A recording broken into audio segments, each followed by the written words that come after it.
Live from the city that never sleeps. 17 miles from Madison Square Garden, New York City. It's America at Night with Rich Valdés, America's favorite late-night talk program, featuring interesting guests from around the world and calls from across America. And now, here is your host, Rich Valdés. Hi there, good evening, and what's up, America? I am Rich Valdés, Valdés with an S, at Rich Valdés on all of the social media. Welcome, welcome, welcome. It's the Friday night edition of the program. We're live, we're national, and here's the phone number if you want to join us all night long, 833-482-5337, 8334-Valdés. It's such a pleasure and honor and a joy to be on the air with you guys tonight. And not only because I have the best audience in the world, I really do. I love this job. I love you people. I love having the opportunity to speak with all of you. But I love it when I'm right. What do you mean you're right? I'll tell you what I mean. I'm looking at some of the headlines here, and I see one here. Matter of fact, it's the first top story on BonginoReport.com, which is a great news aggregator, by the way. And let me give it to you. Here's the headline. Trump confirms Obama has immunity for his role in Steele dossier hoax. Oh, how about that? Where have you heard that before? All right, so let's go. I'm going to read you the piece in hot air. I suspected that this was the case and even said so in a recent radio interview, but I have, and by the way, this is not me in the first person. This is David Strom, but I think it's a pretty good piece here. But I've been very reluctant to write about it because I'm not a lawyer. Well, I'm not a lawyer, and I talk all sorts of stuff. Anyway, he says, so I can only use my common sense and layman's understanding of the law in what must be a very, very complex question. But Trump, who certainly has access to excellent legal advice, and you know he does, right? If it were Trump saying that, he'd say, I've got the best lawyers. I've got the best legal minds. I've got everybody. This is cut number 5, by the way. So, anyway, he goes on, and I lost my place here. And he says that Obama has immunity from prosecution for any crimes he may have committed in conspiring to use falsified intelligence to undermine Trump's presidency, set up a phony impeachment, and perhaps put Trump in jail. That's not nice, and it's not good, but it is what it is. Listen to this, Trump outside the White House. How do you think that the Supreme Court's ruling that benefited you on presidential immunity would apply to former President Barack Obama and what you're accusing him of doing? It probably helps him a lot. The immunity ruling. But it doesn't help the people around him at all. But it probably helps him a lot. He's done criminal acts. There's no question about it. But he has immunity, and it probably helps him a lot. A trade agreement you're looking to sign too. He owes me big. Obama owes me big. All right, now, let me be amongst the first to tell you, and I know a lot of people like to say this, and I've even said it every now and again, just for dramatic effect. No one is above the law. And you have to say it all slow like that, and all authoritative, so it sounds more professional. But the reality is it's not true. Listen to this. If you've ever been, I used to work at a radio studio that was on 34th Street and 7th Avenue, 8th Avenue, 17 floors above Madison Square Garden in New York City. And then it was sold, and the new company had their headquarters on the east side on 49th Street. So they moved the studios. They built new studios in that building, and we moved over there. And there happened to be a couple of embassies and consulates all in that area. And they did what they wanted to do. Those people, diplomats, consular staff, they have immunity. So you mean to tell me people that are in the United States get immunity because they're diplomats, but the president of the United States isn't going to have the same or similar immunity? So when people say no one is above the law, That's not true. Diplomats are above the law. The president is above the law. In fact, many people that have access to a very clear and immediate pardon are also above the law, at least federal law. So don't be fooled by the things that you hear. But you heard it there from El Trompito himself, that Obama is not going to jail, right? That this ruling helps him a lot. Now, if he can concoct a scheme like they tried to do to him, and I don't think he will, and nor do I think he should, where he says, well, he's actually guilty of a state crime, right? Imagine pulling off something like that, having a state prosecutor go after Obama. Now, I understand what's good for the goose is good for the gander. I do. I get that. But I also believe in being the bigger person, if you will, right? I think my dad always taught me, mata al perro y se acaba la rabia, which means you kill the dog and it is rabid no more. And that is how you fix many situations. You don't do it, and it doesn't get done, period, right? And this is how you're able to take the high road in many ways. And if Trump is one thing, he might talk, right? He has bluster, this and that, whatever people say. But he definitely wants the high road. He doesn't have a trail of bodies behind him for past enemies, right? People that have crossed him in the past don't magically wake up dead. People that have crossed him in the past also don't magically wake up in jail. There's no proof, there's no track record of Trump being vindictive. There's a track record of Trump being the best troller out there and looking to move forward with a deal. How do we make this better? How do we all make money here? How do we make this better for everybody? That's it. Time and again, I've seen Trump do that. Big part of the reason I like him, because I think if we had more people espousing that type of mindset, maybe being petty in words but not petty in deed, we'd get a lot more things done. And look at that administration that he's running. They're getting plenty done. I mean, really, look at this. Let's just go through some of these things here. We've got a bunch of stories here that I want to, and Trump is at the middle of many of them. So, Ghislaine Maxwell giving the DOJ about 100 different people linked to Jeffrey Epstein. That's Trump's former personal lawyer, Todd Blanche, who did that. Listen to this. Are you satisfied with how it went, and how would that inform your decision to participate in Congress? I think Ghislaine did a wonderful job. She literally answered every question. She didn't say, you know what, don't ask me that. I'm not going to talk about this person. She was asked maybe about 100 different people. She answered questions about everybody, and she didn't hold anything back. But isn't the information that came out from this interview that wasn't discussed during the trial, or? Oh, the trial. There was so little discussed at the trial. A lot of people have said, well, why didn't she testify at trial? The case wasn't proven at trial. She has a Fifth Amendment right. Very different situation. I was surprised to hear folks that know better saying she should have testified at trial. That's silly. When the government doesn't prove their case, you don't testify. That is David Marcus. He is the attorney for Ghislaine Maxwell. And interesting, right? Interesting. We'll see where this goes. I don't know if giving 100 names it means anything. Doesn't mean these people were guilty of something. It's not clear what these 100 names do. Are these 100 people that invested in a business he had, a shell company? Are these 100 people that were hiring him to get young girls? We'll see. That might be something, right? If she came clean and said, look, you knock off this or you make my life a little better, and they made a deal. Who knows? Honestly, I force myself to not get excited about these things because I expect the worst, but I hope for the best. Anyway, there's lots more to discuss, and we're going to discuss plenty of that stuff tonight.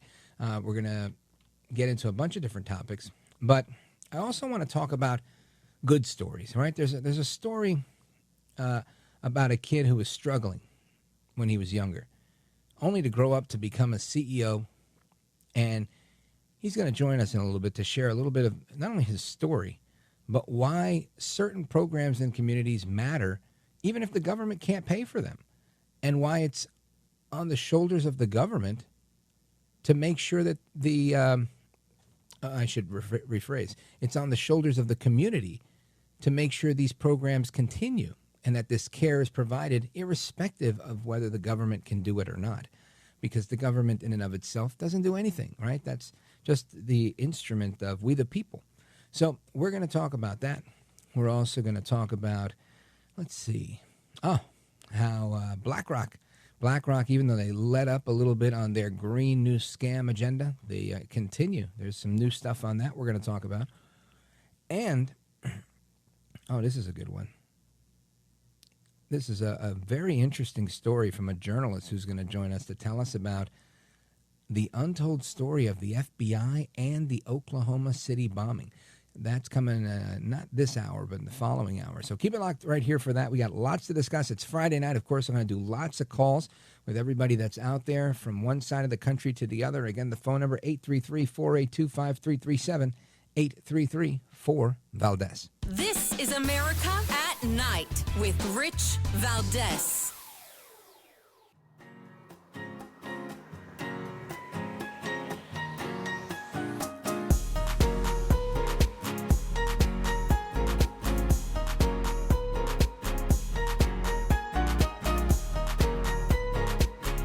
Well, thank you, Rich, and thank you for everything. I know you very well, and I listen, but I have a lot of people that listen, and they love your show, and I appreciate it very much. America at Night with Rich Valdés.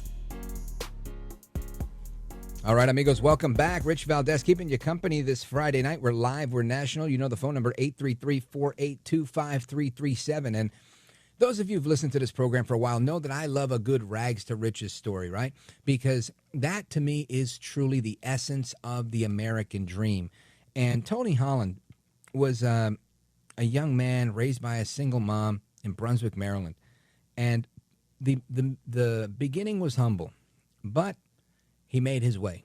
And I want him to join us so you could hear his story, because it ties into some of the headlines.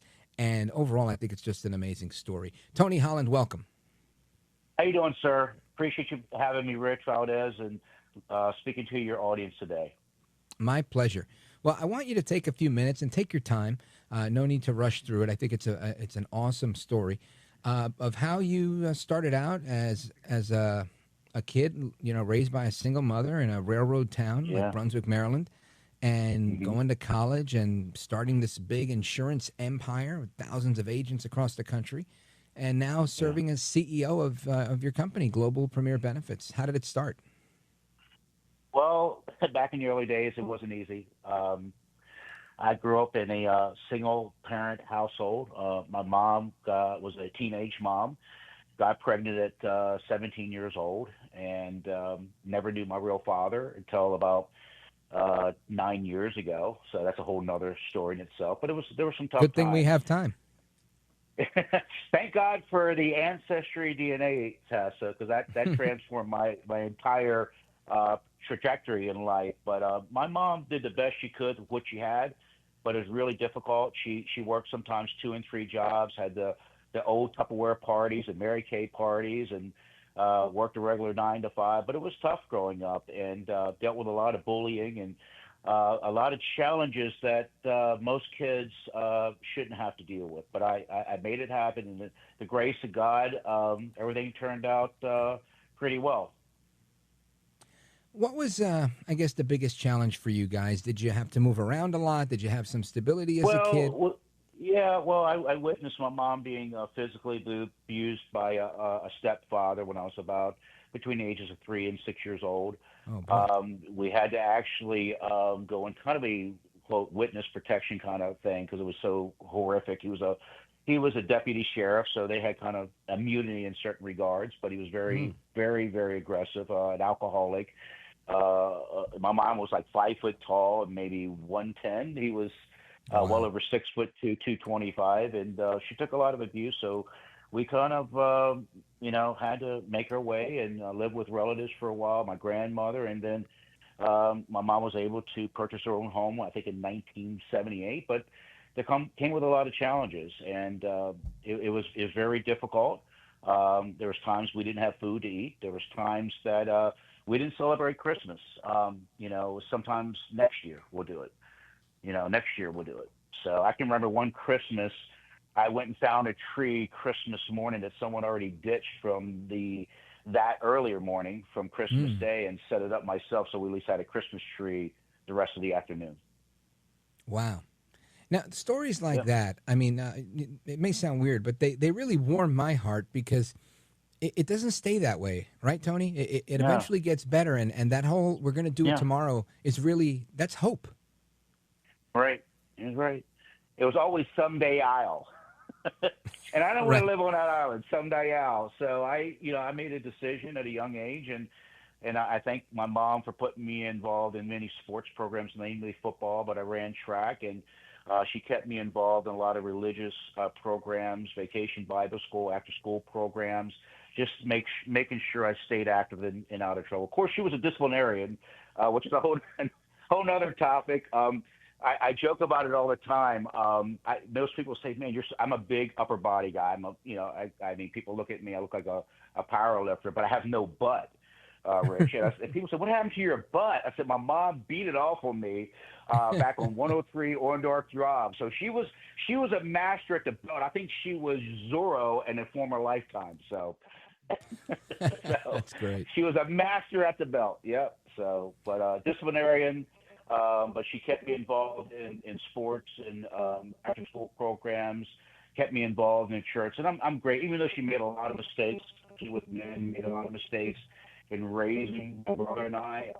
She did the best she could with what she had, and I appreciate that. You know, Tony, it's what you're talking about now is a big part of what we're going to talk about in the next segment, which is these after-school programs. And you found not only a place to go, but more. Tell us a little bit about what those programs meant for you.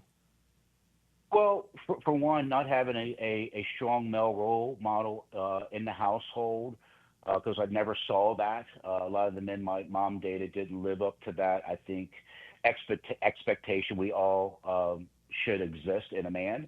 So for me, it was my coaches that made a big difference, and my school teachers, even those that coached me and taught me. I played music as well besides playing sports. So I think that was a critical role that I could see what it meant to be a man with these after school programs, especially my religious leaders, my priest I was really close to. He was tough as well. He didn't mind calling you out in the confession about, which was pretty cool. But he and along with my coaches, other men in my extended family, they all played a role in terms of helping develop me to the man I am today. But definitely the after-school programs were huge. Outstanding. Well, it's good to hear those things because I know a lot of people do rely on programs like that. And sometimes when you have the Department of Government Efficiency or other types of government programs where you're trying to slash funding, sometimes programs like that get held up. There's a freeze on them. And I know recently a lot of different places were kind of up in arms saying, oh my gosh, they've cut funding for this and they've cut funding for that. So we're going to talk a little bit about the funding, the Trump administration, and a little bit more about these after-school programs and how things turned out for that kid in Brunswick, Maryland. Folks, we're coming right back with Tony Holland. He is the CEO of Global Premier Benefits today, and he's telling us his story of how he got there. Don't go anywhere. Rich Valdés coming right back with Tony Holland.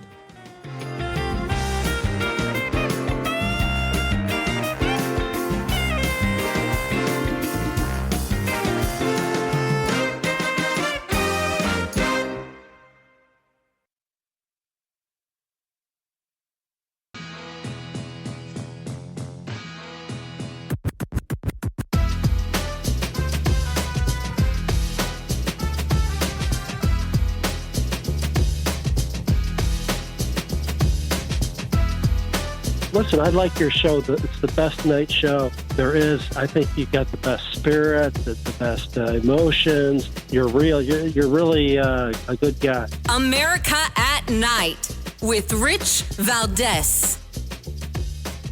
All right, familia, welcome back. Amigos, we continue this conversation about after-school programs and how it impacted one particular kid from Brunswick, Maryland, from a single-parent home who went on to become the CEO of his own company with thousands of insurance agents, and his name is Tony Holland. And before we get to the rest of his story, part of what we were talking about is the funding that recently been frozen for after-school programs and the like. And today, it was announced that the Trump administration is releasing this money, $5.5 billion. Listen to this. We're very pleased that you were able to announce earlier today that those funds have become unfrozen and will be quickly sent to school districts. So thank you. Nice. Very happy about that.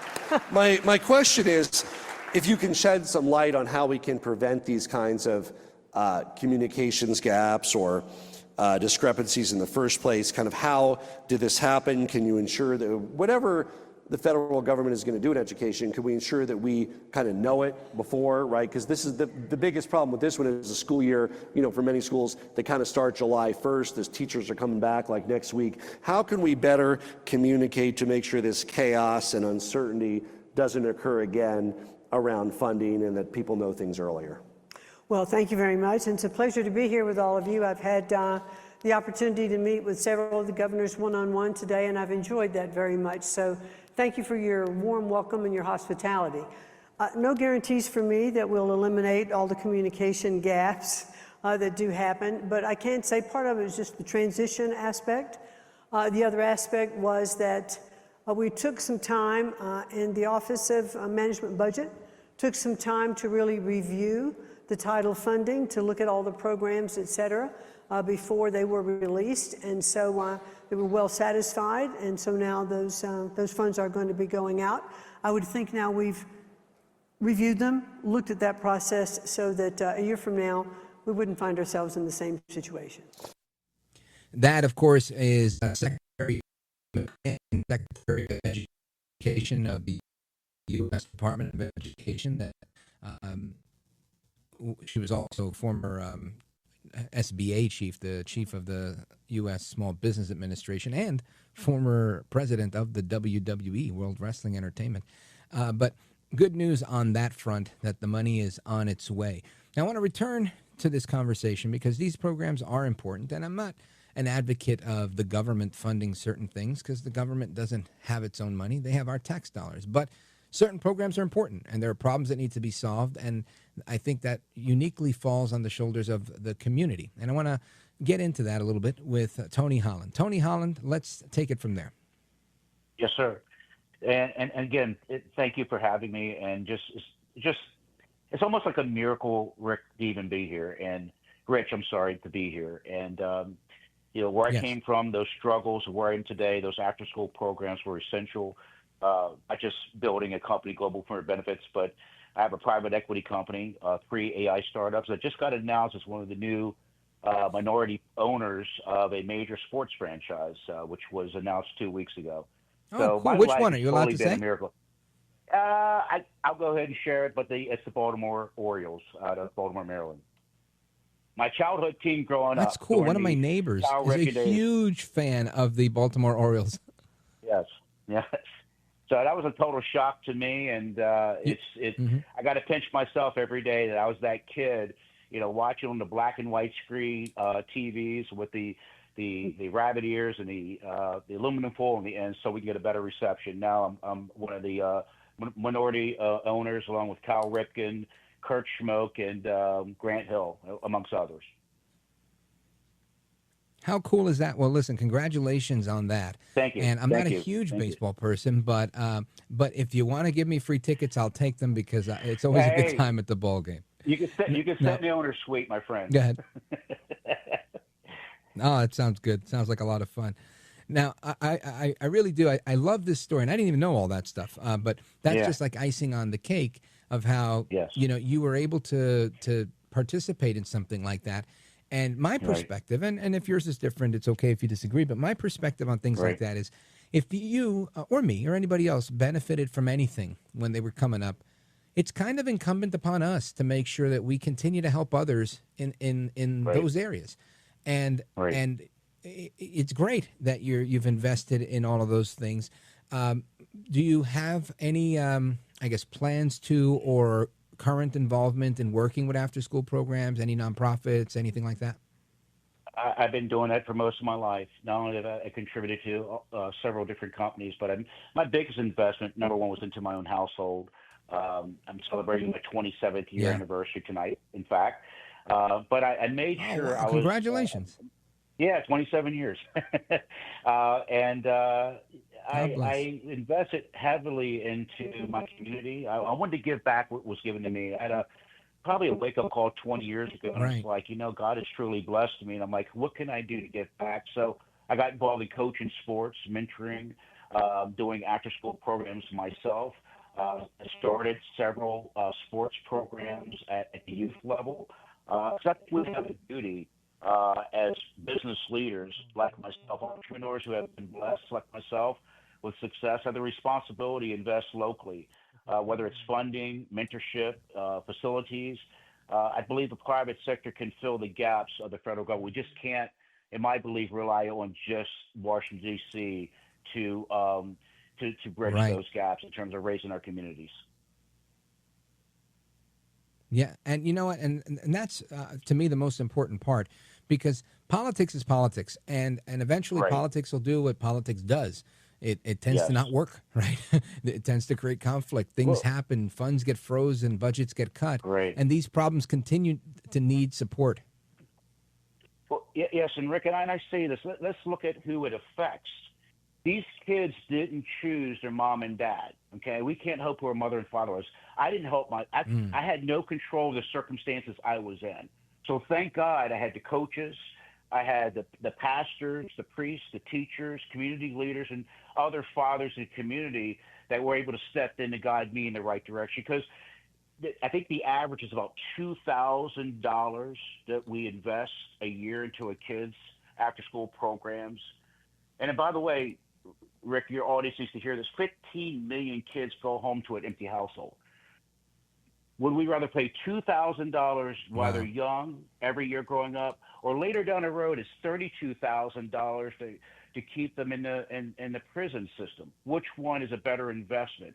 Well, that's an obvious, and that's why it's so important that we invest not just from the government level, but on a local level, on a business level, and also on a faith-based level in terms of helping these young men and women reach their goals. As I said, they can't help who their mom and dad are, but we can fill in those gaps to help those kids reach their dreams and their goals in life. Well, that's fantastic. Now, Tony Holland, I want you to let everybody that's listening know how they can keep up to speed with all the work you're doing. Give them your website, your social media, let them know how they can keep in touch.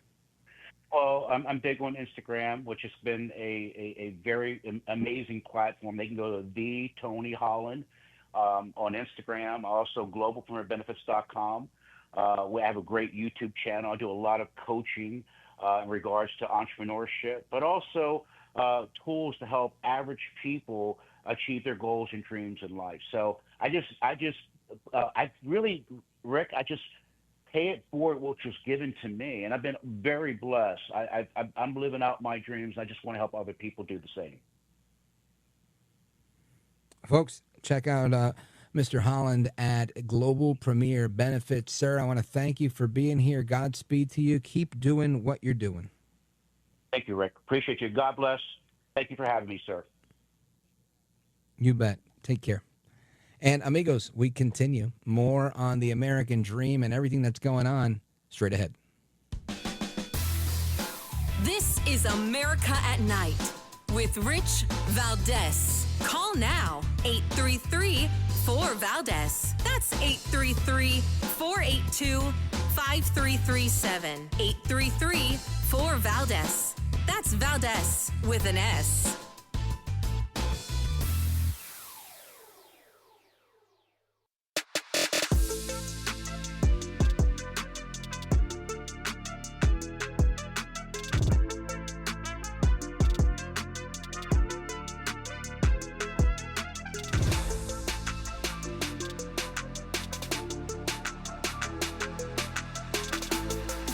After the guest leaves every night and we're doing open phones, kind of at the heartbeat of America, and you sit there in this radio studio and suddenly you hear voices. Mobile, Dallas, New York, Miami.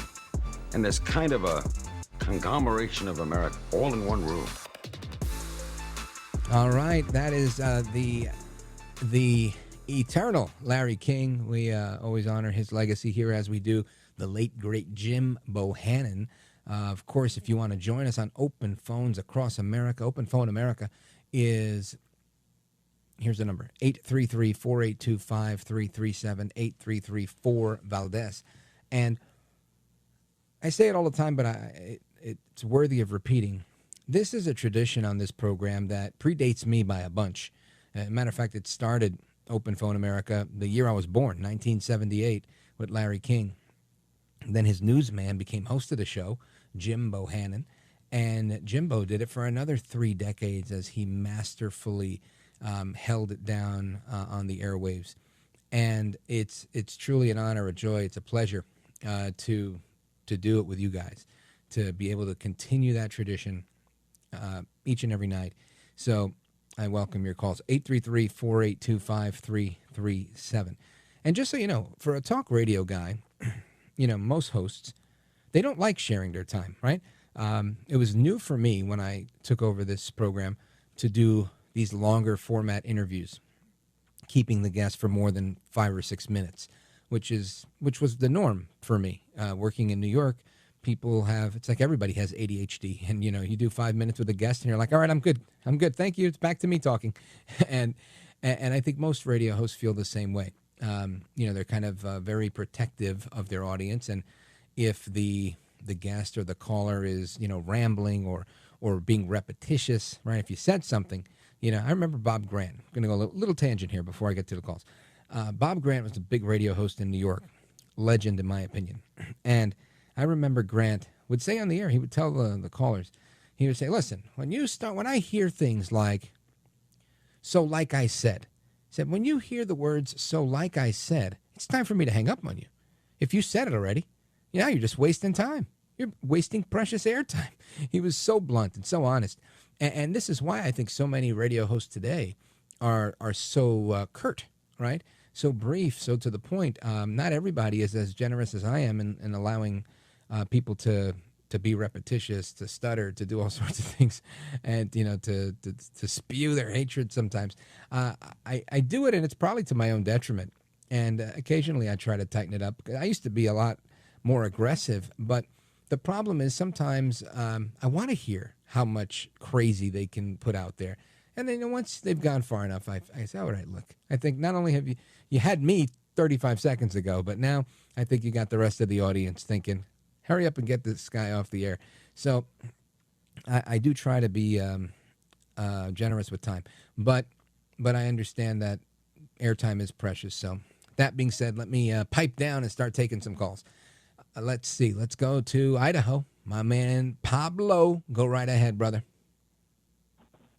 Good evening, Rich. Yes, sir. First of all, Happy I want Friday. to give you a double. Yeah, happy Friday. Yeah, Friday. Yeah, Friday. So anyway, two compliments in one. Your English is well pronounced. It is perfect. It is perfect. And your Spanish, from what I know of it, unlimited, it's right on the money too. So you have a double winner there is what you got, is what I'm telling you. Oh, thank you, Paul. And listen, I haven't even busted out my Portuguese chops. I learned how to speak Brazilian Portuguese as a kid because my mom, her best friend was our neighbor, and she was from a place called Minas Gerais in Brazil. And they made her and her husband my godmother and my godfather when I was baptized in the Catholic Church as a kid. And later, you know, after I became an adult, I joined an evangelical church and got baptized again. But growing up, I had Lucy. She was always there, my godmother, my madrina, and she would always teach me Portuguese. So now as an adult, every now and again, it's like a party trick. You go somewhere and they go, you speak Portuguese? And I get to, you know, flex my Spanish, my Brazilian Portuguese chops. So thank you for that compliment. And just to take a moment of self-aggrandizement, if you don't mind, I remember being poor as a kid. We had no phone in our house, probably because we either the phone line got cut off or we were moving and we cut it off because we moved a lot and we were poor. But I remember going downstairs. There was a laundromat downstairs, and I made a phone call. My mom told me, go call somebody. So I went downstairs to the laundromat and I made a phone call. And an old man came up to me and he said, "Excuse me, young man." And I said, "Yes." And he said, "I just want to tell you, you speak really well. Very lovely to listen to your conversation. You have great diction." And I didn't know what to say. I didn't know what diction was. I was like, "Excuse me? I'm out of here, buddy." And I went home and I told my mother, and she said it was a compliment and he was saying nice things about you. I was like, "Oh, okay, cool." So that was the first time I received that compliment. And probably, I don't think I've heard it again until tonight. So, Paul, thank you for bringing me back down memory lane. I was probably 5 or 6 years old, maybe 7, when I heard that. Now, Paul, you've heard enough about me. What's on your mind, brother? I think that Maxwell tape that she's making, she's had it all in her head for a number of years, and there was never any kind of receipts trail. I believe she's a brilliant woman, and she knows how to push the women in the wrong direction to further her own benefits from Epstein. Epstein was the brains as far as the money is concerned, but Giselle was the one that procured the women and the concubines, as it were. Yeah, and, listen, I think you're right that she was the pimp, if you will, and it's a horrible thing. And honestly, I don't know if she was the brains or not, but I do know she was as guilty, if not more guilty than he was, because he might have been a creep, and I'm not making any excuses for him, but she's an actual woman, right? She was once a young girl that, you have to at least relate on that level to think, let me not do this to other people. But usually, from what experts that have been on this program have shared with me, those who've been trafficked tend to be future traffickers. So who knows? You might be right on that one, Paul. Thanks for the call, brother. I appreciate it. I got to take a pause here. But we'll come back to your calls, and I got a couple of things to share with you before we continue our late night national town hall conversation. Keep it locked right here. I'm Rich Valdés. This is America at Night with Rich Valdés.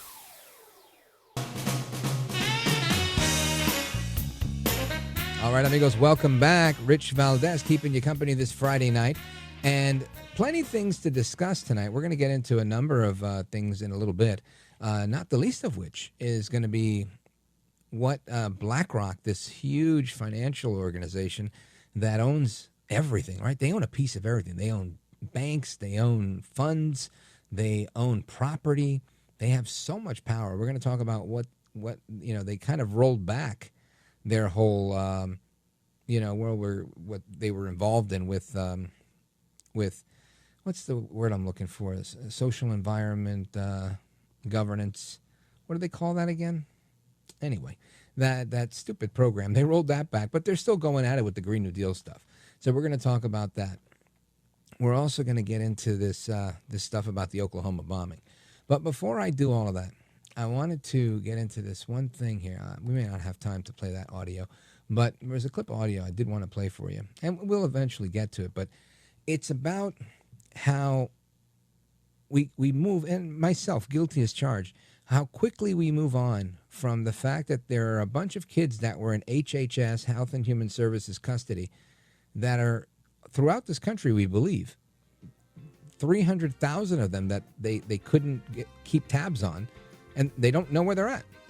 And this is something I think we should hammer that every day until we get an answer. The Trump administration's been great. 300,000 children that have been missing, 13,000 of them have been located since Trump took office, but that leaves a lot of work for us to do. Anyway, amigos, hasta la próxima. Take care, good night, and God bless you, America. If you're sticking with me, I'm coming right back.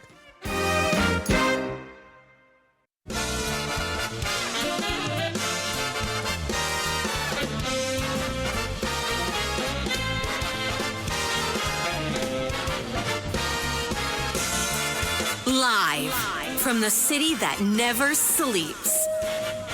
17 miles from Madison Square Garden, New York City. It's America at Night with Rich Valdés, America's favorite late-night talk program, featuring interesting guests from around the world and calls from across America. And now, here is your host, Rich Valdés.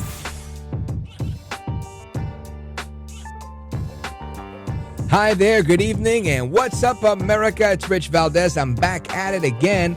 Welcome to the program, and if you want to join us on our late-night national town hall conversation, feel free to do it. Here's the phone number, 833-482-5337, 833-4Valdés, and follow me online at Rich Valdés. Of course, that's at Rich Valdés with an S on all of the social media. Check out the website, too, while you're there, richvaldés.com, if you want to check out some of our archives. And I want to talk about these big globalist multinational corporations that are getting their way with a lot of things on the left's agenda, like the Green New Deal. But before I do that, I want to give you a couple of headlines that I thought were really, really good on this Friday night. By the way, we're live. We're national. It's 8 minutes past the top of the hour. And it's always fun to do this because being live has a whole, a whole feel to it that you'll never get in podcast. You know, so many different times I've been on the air and, news breaks and you can talk about it.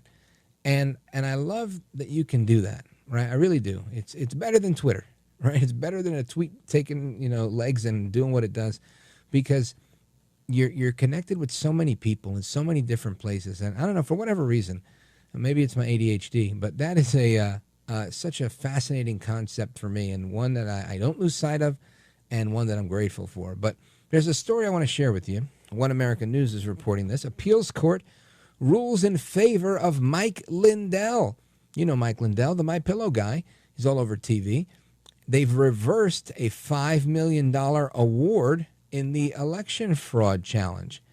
So this federal appeals court has ruled in favor of the MyPillow CEO, Mike Lindell, and reversed this $5 million arbitration award that they had given to a software developer who claimed victory in a contest challenging Lindell's assertions of foreign interference in the 2020 election. On Wednesday, this happened yesterday, I just didn't get to it. I've had it open since then on my desktop here. On Wednesday, a 3-judge panel from the 8th U.S. Circuit Court of Appeals determined that the arbitration panel had overstepped its authority by modifying clear and unambiguous terms of the contest agreement in order to grant award in a unanimous decision. Now, this is great for Mike Lindell, because they made him out to be, persona non grata, because he was standing up for what he felt was right. Fair or not, agreed to contract terms may not be modified by the panel or by this court, said U.S. Circuit Judge James Loken in the 12-page decision. Lindell initially lost in court in the first round, but Wednesday's appellate ruling effectively releases him from any liability. He doesn't have to pay the $5 million judgment that was issued unless further judicial review is pursued. So good for you, Mike Lindell. I'm happy about that. Now, I remember when this happened, we covered it, and I actually spoke with some of the guys that were there and with Mike. In 2021, Mike Lindell hosted a cyber symposium in South Dakota, presenting data that he said clearly demonstrated Chinese interference in former President Biden's 2020 election victory. As part of the event, Lindell offered a $5 million reward to anyone who could prove the data was unequivocally unrelated to the 2020 election. Soon thereafter, a software developer named Robert Zeidman, he entered the contest and submitted a 15-page report where he claimed to show evidence of lack of validity regarding Lindell's data. However, the contest judges had already determined that Zeidman was not entitled to the prize. Why? Because according to the contest rules, Zeidman initiated arbitration to resolve the dispute. Following a hearing, The arbitration panel ruled in Zeidman's favor, claiming that he had successfully demonstrated that Lindell failed to provide packet capture data, commonly known as PCAP files, and therefore had allegedly proven the data was not related to the 2020 election. Quote, listen to this. We conclude that the panel effectively amended the unambiguous challenge contract when it used extrinsic evidence to require that the data provided was packet capture data, thereby violating established principles of Minnesota contract law and our arbitration precedents, is what Judge Loken wrote in the opinion. The most recent ruling now directs the lower court to promptly vacate the $5 million arbitration award, alternatively to undertake further proceedings consistent with the appellate court's reversal. Brian Glassner is the attorney for Zeidman. He stood by the arbitration panel's decision and asked for comment. He said this. He said, your readers can judge for themselves if the Eighth Circuit's decision today is more persuasive or rings in truth louder than the unanimous contrary decision of 3 arbitrators who heard all the evidence, including one appointed by Mr. Lindell. That's the end of that quote. So, anyway, I think that's great news for Mike Lindell, being vindicated after they made him pay $5 million because he was just trying to right a wrong. So kudos to Mike Lindell, CEO of MyPillow.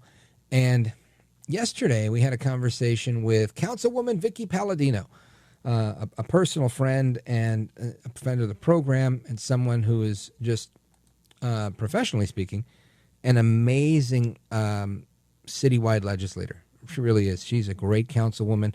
If you're ever in her presence and you get to just move around with her, walk through her district, the people love her. They absolutely love her. They usually, when I'm around her, you just see people coming up to her and thanking her, saying, thank you so much for helping me with the problem we were having with whatever. The city came by. They took care of it. Thank you for whatever. The police department came. They resolved the issue we were having. Thank you for, I mean, when people contact her office, she gets them results. And she just runs her part of the government, the part that's under her control, in the most responsive way. And it really deserves kudos. And we talked about this this case that was developing yesterday, right? It's developing story about a Manhattan bomb plot that was foiled as the feds charged this guy from New York with building and stashing bombs, improvised explosive devices, IEDs, all over the city, including in the subways. So this New York guy, he's now facing federal charges after allegedly building and hiding these bombs all across Manhattan. His name is Michael Gann, with 2 N's, 55 years old, from Inwood. Inwood, I don't know, it's that neighborhood that's right in between Harlem and Washington Heights. And he was charged Tuesday with manufacturing at least 7 improvised explosive devices, or IEDs, using chemicals that he bought online, according to the United States Attorney for the Southern District, Jay Clayton. This is a big deal. Of course, the safety of New Yorkers is paramount, said Clayton. And what's alleged is that he stored them on a rooftop in Soho, threw one on the subway tracks, putting countless lives at risk. He also was stashing them in other places. And, you know, kudos to the NYPD, the bomb squad, the feds, for working together to get these things under control. He was arrested last month when another device was right on him when they arrested him. So, and he posted on Instagram, "Who wants me to go out to play like there's no tomorrow?" Very, very, very concerning statements from this guy. I'm looking at a picture of him here. He's holding what looks like multiple shotgun shells, which might be filled with a different explosive. Really just dangerous guy. There's another photo here of these sticks of dynamite on the subway tracks. Crazy times that we're living in, folks. So as we get more information on this, I'll bring it to you. he'll be sentenced, and once there's sentencing, and of course the trial, we'll get you the information on that. So I wanted to make sure I covered those because, sometimes there's these stories out there and I want to talk about them, but I just run out of time or I get rambling with some of the great stuff that you guys are talking about. And, the week's almost over, so I got to make sure I get all my stuff in.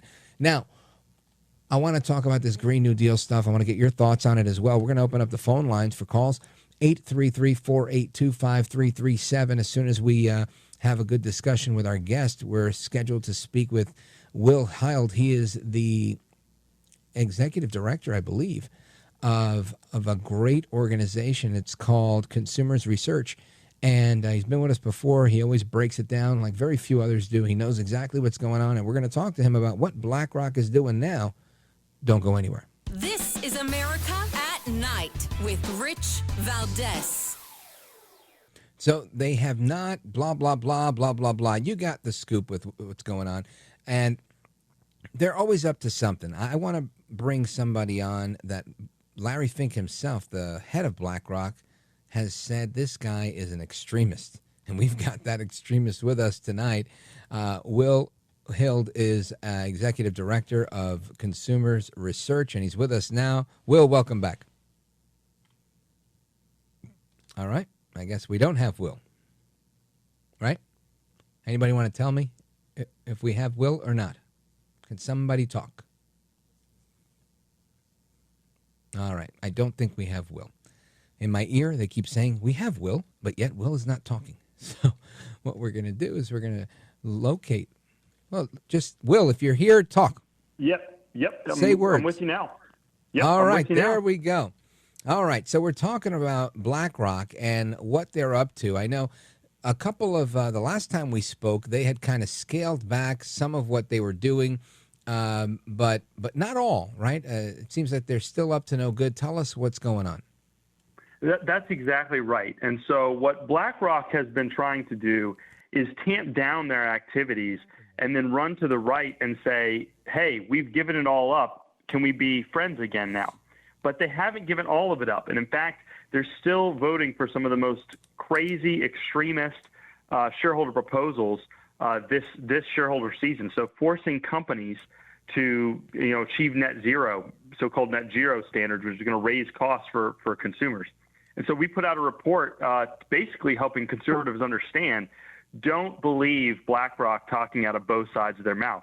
And it's been kind of funny because you've got Larry running to Trump and trying to pretend that he's MAGA now, trying to go to his friends in the media and have him written up in the Wall Street Journal and the New York Post as a quote-unquote unlikely MAGA hero. And so you can tell what he's trying to do. He's trying to buy off the right by pretending that he's Mr. MAGA now. But we put out this report so that people would understand. Don't believe it. He's still a tool of the left, of George Soros, of the United Nations, of the European powers, California, New York, whoever you want to say is behind him. He's still pushing their left-wing agenda, and we need to keep an eye on him. That's how I feel about Vladimir Putin. Right, so many people out there. Whenever, every now and again, he'll say something about the LGBTQ movement and how they're taking over the West, and you get a lot of people excited about that. But it doesn't change the fact that he's still Vladimir Putin, and BlackRock is still BlackRock, is how I see it as well. So, Will, let's talk about what this means, right? How this plays out for Americans, because BlackRock, I think, handles a lot of investments. They own just about everything, and how can what do people need to know?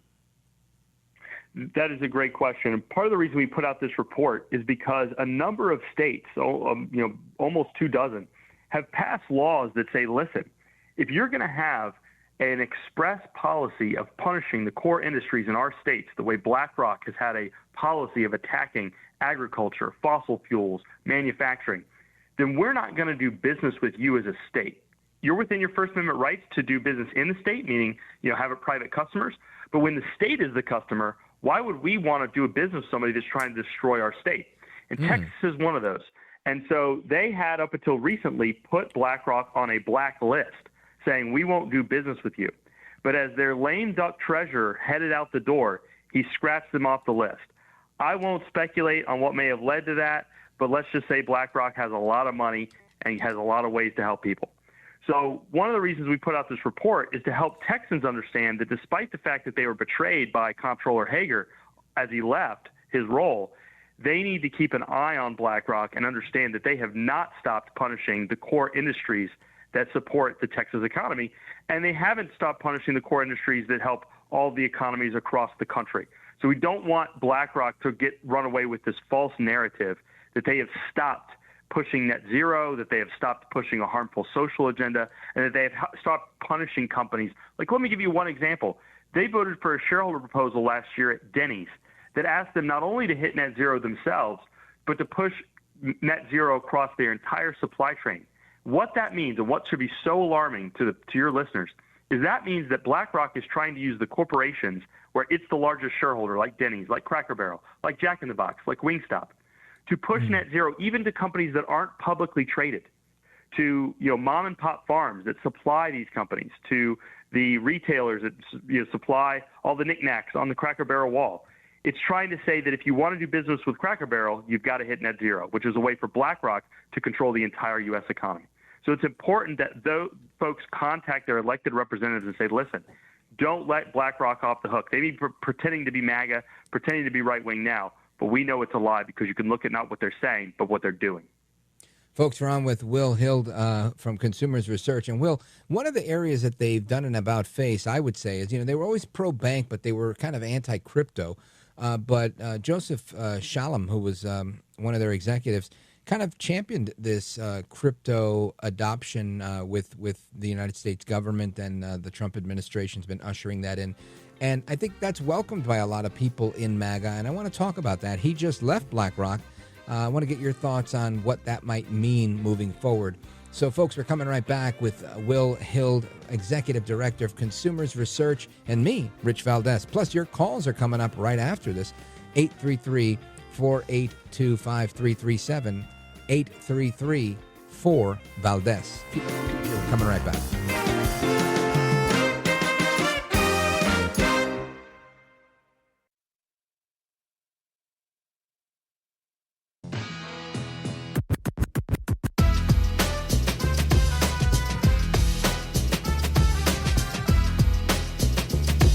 Thanks for what you do. You have so many people. You ask the questions that if a viewer had a microphone, they would ask that question, and you seem to always ask it right at the right time. So God bless you, my friend. America at Night with Rich Valdés.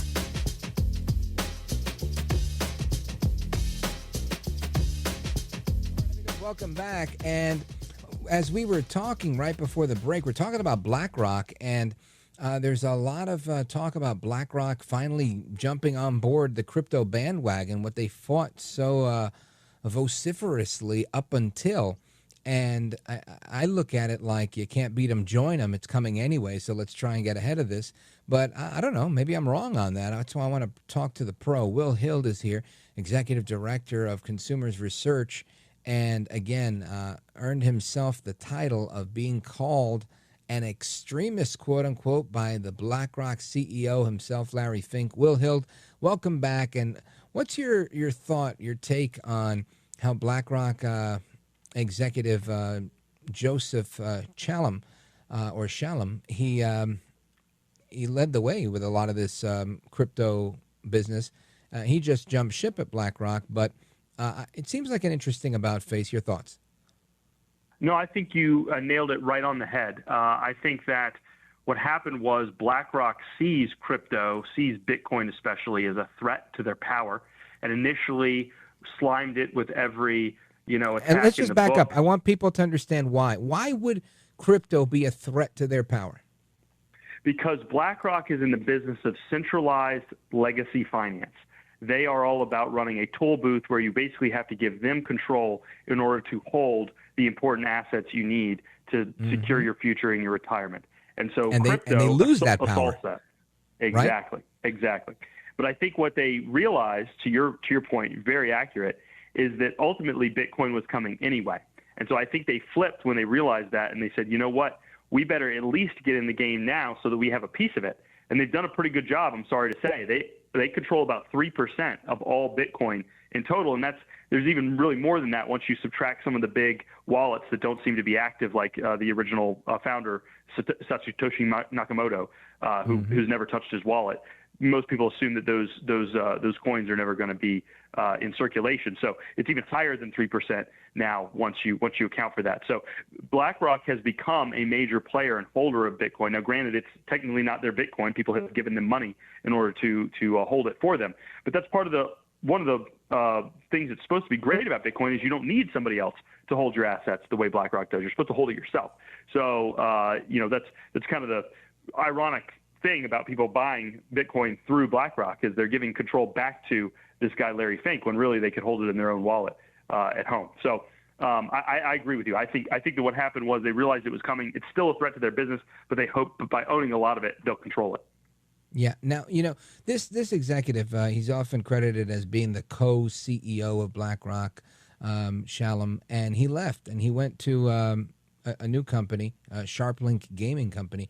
And Stock Titan's reporting that they, through their company, SharpLink, they just bought $10 billion in Ethereum. Do you think that they're trying to corner the market because they see something big coming? It wouldn't be the first time that BlackRock executives have left, but then started something that seems to collude with BlackRock. I'm not accusing them of anything here. Right, and then they go and buy that, right?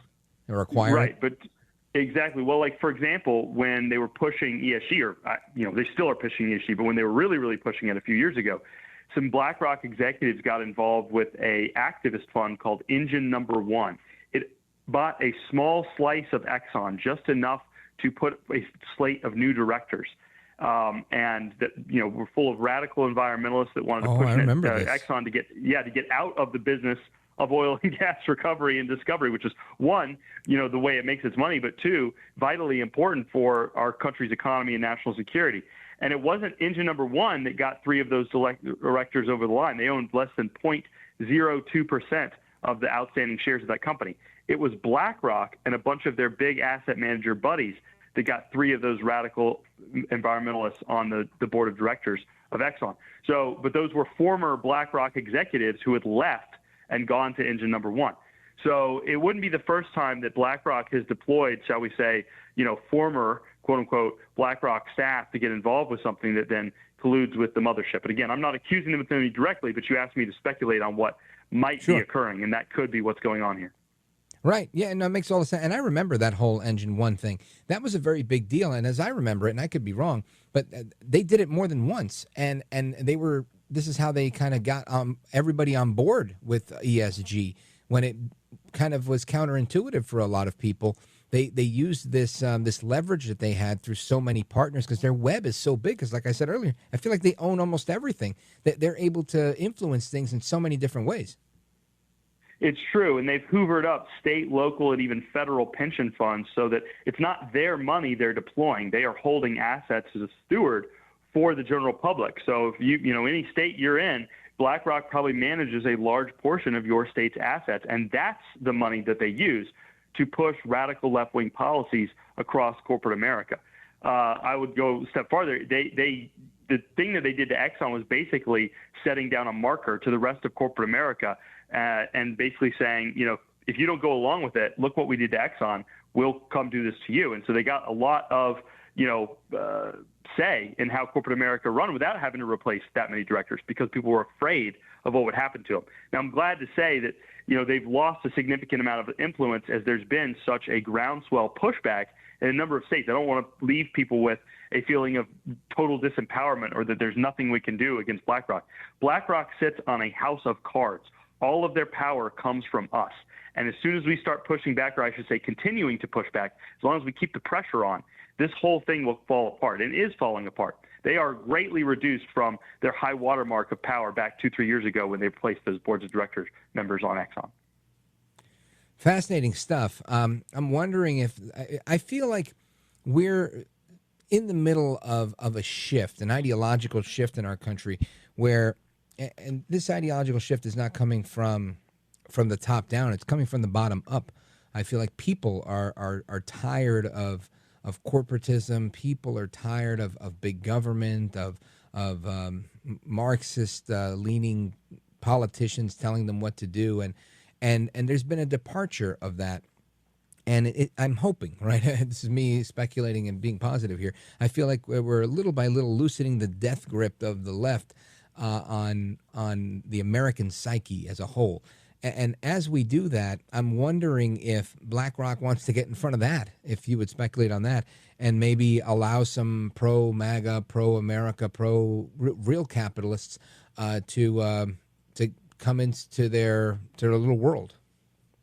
I think they're pretending to, and so it's decreasing some of the obnoxious activities that they were engaging in a few years ago. But what I like to liken it to, it's a little bit like we've got a disease or a sickness, and we've started taking antibiotics. And anyone who's been sick starts taking antibiotics will tell you the first half of the regimen is when you start to feel good, right? The symptoms go away, the fever goes down, the muscle aches go away, the joint pain goes away.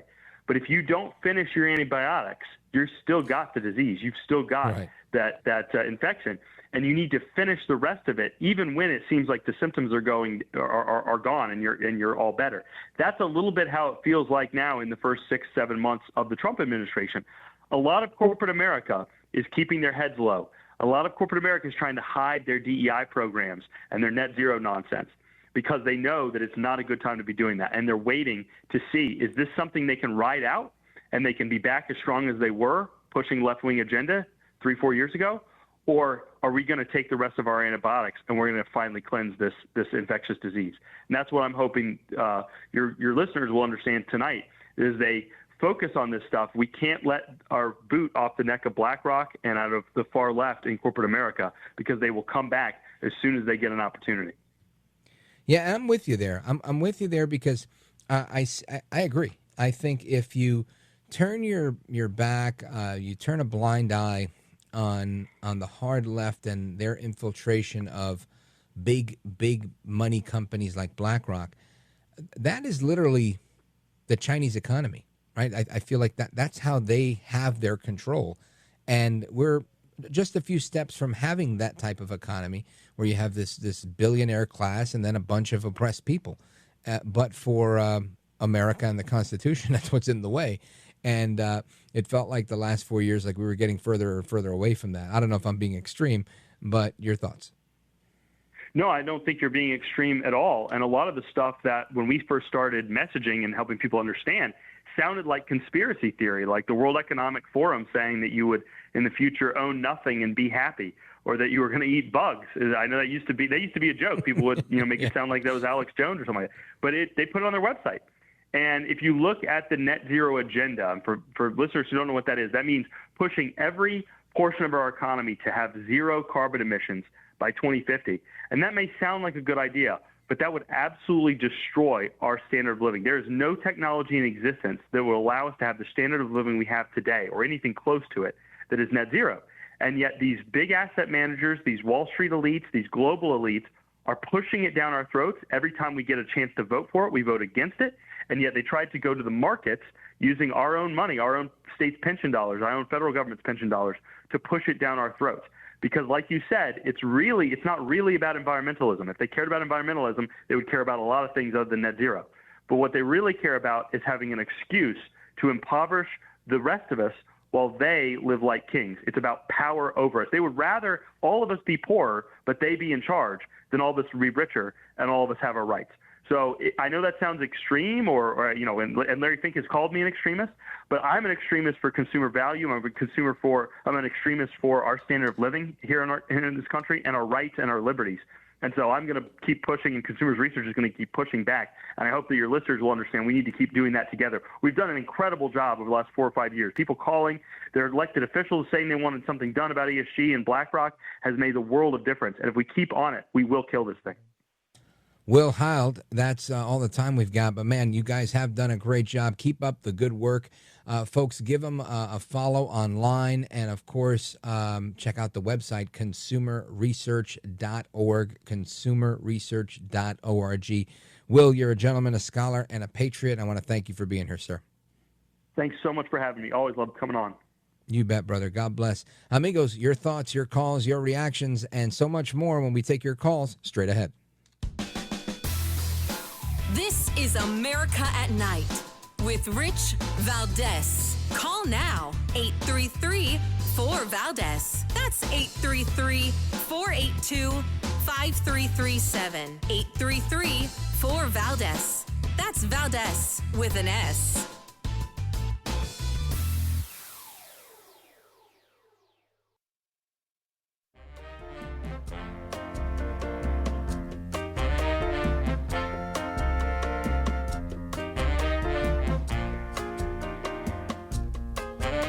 Call now, 833-4Valdés. That's 833-482-5337. 833-4Valdés. That's Valdés with an S.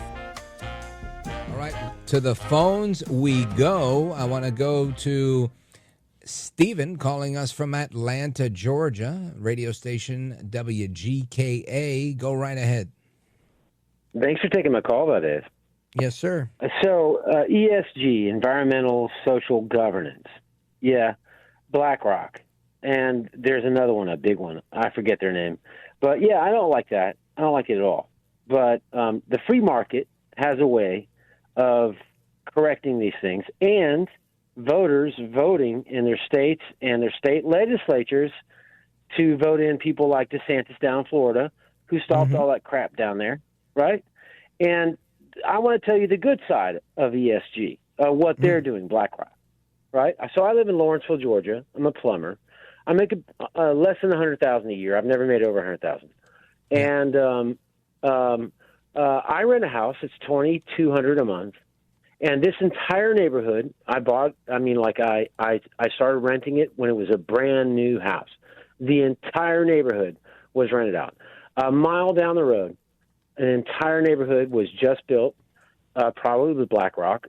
I don't know, but I know this, that the person who has the deed on my land because they accidentally send the mail here is a Chinese woman. I don't know who she is. It's a Chinese woman. And I imagine everybody in the neighborhood is some Chinese woman or some Chinese man who's the deed owner on their land, okay? I don't know if it was BlackRock. I don't know if it was financed through BlackRock and then it was Chinese who were buying the houses. I have no idea what's going on with the neighborhood down the road either. But I'll tell you this, though. I don't have a family, but I rent out 4 rooms upstairs. I have a goddaughter in the room on the main floor, and then I rent out the basement, okay? And so there are 12 people living here. If I had children right now, this is a great neighborhood. These are 4 to 6 bedroom houses, and it's a great neighborhood with great schools down the road. Yep. Now, you just got to speed it up a little because we're going to run out of time. Well, so there's the upside of BlackRock. Let the market work it out. Let our governors work it out. Let our state legislators work it out, where they're not putting this crap on our pensions and whatnot. That's great. Let's do what we can. I'm missing the point, Steve. What is it that BlackRock is doing that you're saying is good?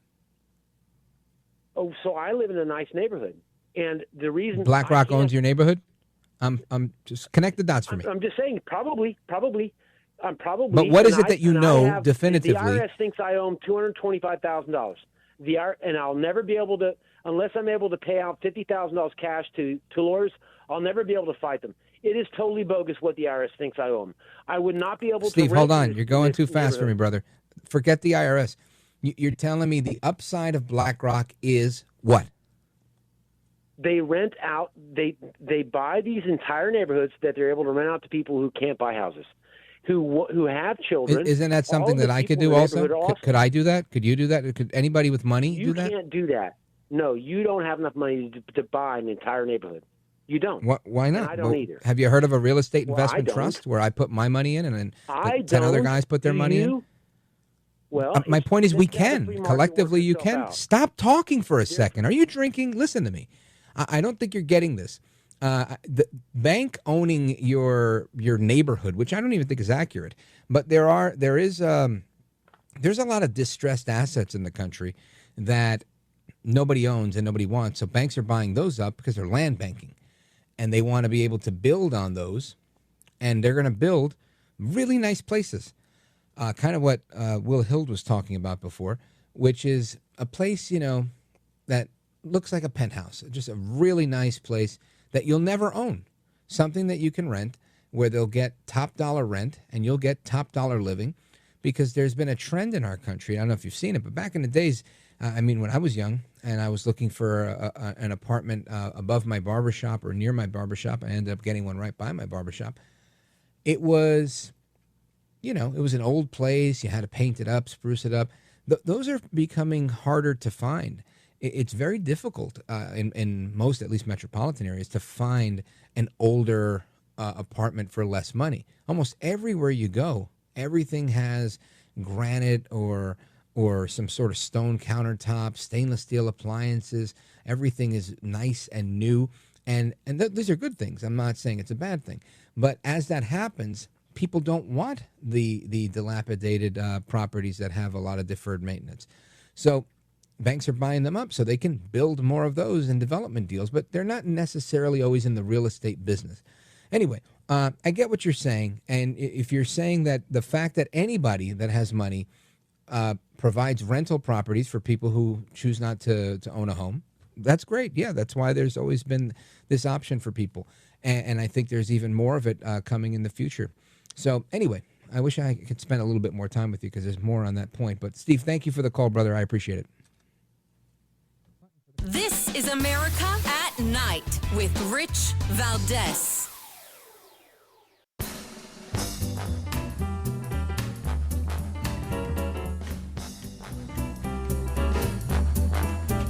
All right, amigos, we continue in the speed round. Make it super quick. Melissa, Palm Springs, California, K News. What's going on, Melissa? Quickly. Okay, I just wanted to talk about the whole BlackRock thing. I'm in the vacation rental business and live in Palm Springs, California. And BlackRock has not only bought, I can't even describe to you how fast they've moved in. They're actually buying complexes. So 100 houses in an entire complex and flipping those, and they own them. Sure. Listen, after the pandemic, real estate was one of the best places to go after because things started to plummet, and they had money, so they made moves. I don't like BlackRock, but if I had that kind of money, I'd be doing it too. Thanks, Melissa, for the call. Tommy, Ian, Paul, we're coming right back. Don't go anywhere. I'm Rich Valdés.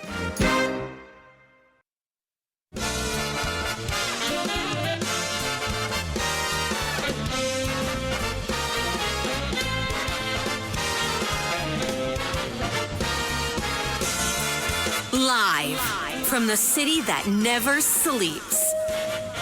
17 miles from Madison Square Garden, New York City. It's America at Night with Rich Valdés, America's favorite late-night talk program, featuring interesting guests from around the world and calls from across America.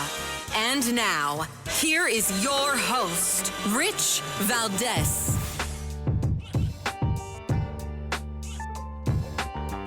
Hi there, good evening, and what's up, America? I am Rich Valdés, Valdés with an S, at Rich Valdés on all of the social media.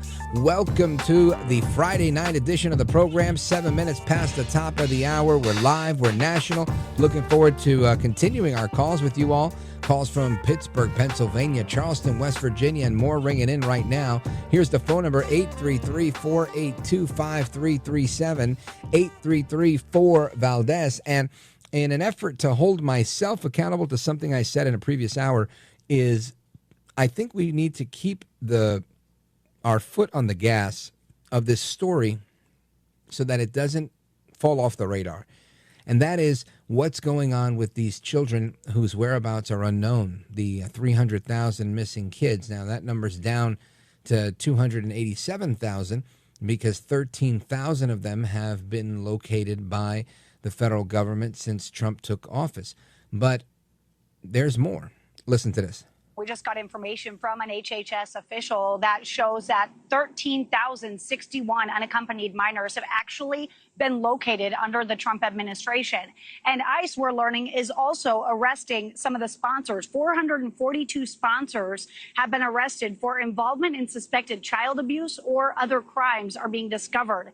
Now, the abuse is being determined through a multifaceted investigation if they do determine that sponsor was abusing that child. Now, they're using local police, CPS, federal agencies. They're all involved, according to HHS. Now, former special agents with Homeland Security investigations have explained to us that oftentimes these kids are left behind as payment.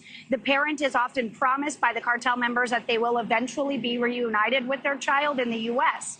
That child, sadly, is often recycled to help single adults enter the country illegally. Now, we know that 320,000 unaccompanied minors were essentially unaccounted for under the Biden administration. The Trump administration, they campaigned on it. They've been talking about it regularly. It's a priority for them to go and find these kids, but still just a fraction, Nicole, 13,000 out of 320,000 so far. That's Allie Bradley with News Nation giving us that report. Progress being made, but a drop in the bucket, so to speak. Now, I don't want to downplay the progress that's being made because that's important. And you want to celebrate your success. And I never want to be one of the naysayers. Sometimes I am a naysayer, but I don't want to be that person, right? When I say I don't think Obama's going to jail, when I say I don't think Clinton's going to jail, I don't. Now, the Clinton stuff, if you think there's some sort of Epstein-related crime that he's committed that can be proved, maybe there's something there, but that wouldn't be something he did while he was in office. But the reality of that would be slim to, I would say, none, given the fact that the Epstein stuff's been around for years, and we're only now just pointing the finger at him a little bit more. Or I should say it comes up every couple of years, right? And given that there's not a ton of news in July and August, I think, people glom onto that stuff, and we're like, oh, this is it, it's happening. It's not happening, nor is it ever going to happen. It's wrong for us to fix our gaze on thinking that our politicians will go to jail. And it's right for us to think about people coming off the sidelines and getting involved in different ways. And this is the tough part for most people, right? It really is. The tough part for most people, I would say, is not everybody wants to be involved in politics, but lots of people have a concern for the outcome of what happens in our political system. So the old saying, you don't get to complain if you don't vote. I think there's some truth to that, but some truth, right? Because obviously I'm a First Amendment guy, and you can complain all you want whether you voted or not. Everybody's entitled to an opinion. What I'm talking about, though, is bigger, is the fact that people need to, like Reagan said, be informed patriots. We need to stop thinking the next guy is going to do it and take things into our own hands. Now, am I saying to be a vigilante? No. Am I saying to start a civil war? No. What I'm saying is everybody needs to do something. I don't know if that means getting a radio show, getting a podcast, starting a TV show, getting into the media, getting into academia, but I know that these are the battlefields, right? We're fighting a battle in our government. And to his credit, this billionaire builder from New York City decided to leave his penthouse apartment on Park Avenue, on Fifth Avenue, in Trump Tower, and leave his supermodel wife behind for a little bit and then drag her over to the White House with his son. And he left a good life that he was doing great in. And he said, I'm going to do that so that I can get falsely accused of doing, who knows what with who in Moscow. I'm going to leave all of this behind so that my kids can get grilled and dragged in front of FBI agents for tens of hours on end. I'm going to do this so that I could go from being a guy that was in every rap video and won and presented an NAACP award, the National Association for the Advancement of People of Color, to Rosa Parks, to being labeled the biggest racist in America. Right? This guy left all that good stuff behind. Right? He had this dream to buy an old post office in Washington, D.C. He did. He turned it into an absolutely gorgeous hotel. Had to sell it because he was running for president. They kept saying it was a conflict of interest. And he wanted to shut him up. And I'm sure he made some money on the deal. And today it's a Waldorf Astoria, and it's absolutely gorgeous. He leaves all these things behind. Why? Now, some haters will say, oh, he does it because he wants power. Oh, he does it because he's obsessed and he wants to say he was president. Well, guess what? He was already president. And they tried to put him in jail, and they charged him with 400 years in prison on 34 felony counts. I mean, the list goes on and on. They tried to shoot this man dead, taking a piece of his ear. He gets up with his ear gushing blood, puts his fist in the air and screams, "Fight, fight, fight." He doesn't have to put himself in harm's way. He owns these palatial estates all over the world. This isn't for his ego. He's married to a supermodel. He has a good life, a beautiful family. I truly believe, not because it's my opinion, but because I've observed it, that Donald Trump loves this country. He loves it the way many of us love it. He's just able to put his money where his mouth is. And his actions speak louder than his words. He's put his family on hold. He's put his family into the mix of this. And people say, oh, he does it because he's enriching himself. Come on, you tell me. This guy's a professional builder who can slap his name, just a branding deal where he can lease his name. You want my name on your building? Sure. He doesn't have to swing a hammer to do that. That's a lot. He can make a lot of money doing that. It's a lot easier than saying, oh, he got into politics to make money. What, so a few people could stay at a hotel in D.C., which he sold? So people can stay at Mar-a-Lago, which is not even a hotel, by the way. It's a private club. Not everybody even can join. It's silly. Look at the numbers. Every single person that was president went in with this much money, came out with that much more. Trump's the only guy that went into the presidency with this much money, came out with that much less.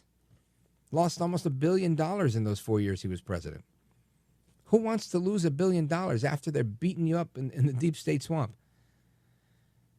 Somebody who loves their country. Just like a cop who goes into a bad neighborhood who could potentially be killed. Right? That's the only way people do things like that. Nobody needs the pension and the paycheck that badly. People do things because they have skin in the game. They care. Now, this is not an infomercial about Trump and his patriotism, although that's relevant. This is called, if that guy can do it, what are you and me doing? If Trump can leave all that behind, can we join the next campaign that comes to our county, our city, our state? Next gubernatorial election where we can actually say, you know what, this Saturday I'm not going to wash my car, make a mess, or clean up my garage. Nope. I'm going to walk around till my feet hurt getting signatures for this candidate that I believe in. I'm going to go knocking on doors. I'm going to run for office myself. I mean, people have to do it. I'm going to save up that money I was buying. I was going to buy a boat at $10,000, $12,000. I'm going to use it to start a political action committee and make commercials. And I'm going to put that commercial online. And if I have enough money and I can raise more money, I'm going to put those commercials on TV. Oh, but I don't like to get involved in politics. Then stop. Then stop and just wave your white flag and throw in your towel. Whether you like it or not, everybody's involved in politics in one way or another. And we all have to get that much more involved. Why? Because people that once organized labor through unions, because they wanted to protect workers, have fallen off the deep end, are now totally corrupt political organizations, unions, right? Especially public sector unions.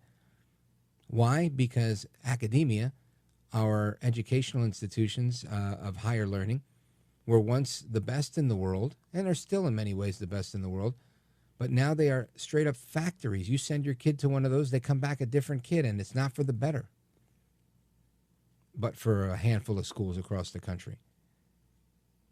So you've got the government compromised by Marxist, leftist, communist sympathizers. You've got education, higher education and elementary education, compromised by teachers' unions, Marxist, leftist indoctrination. How about the media? You got the media now.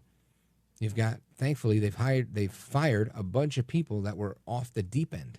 Thank God for that. Not that they're fired, but that people are getting a little bit more reliable information.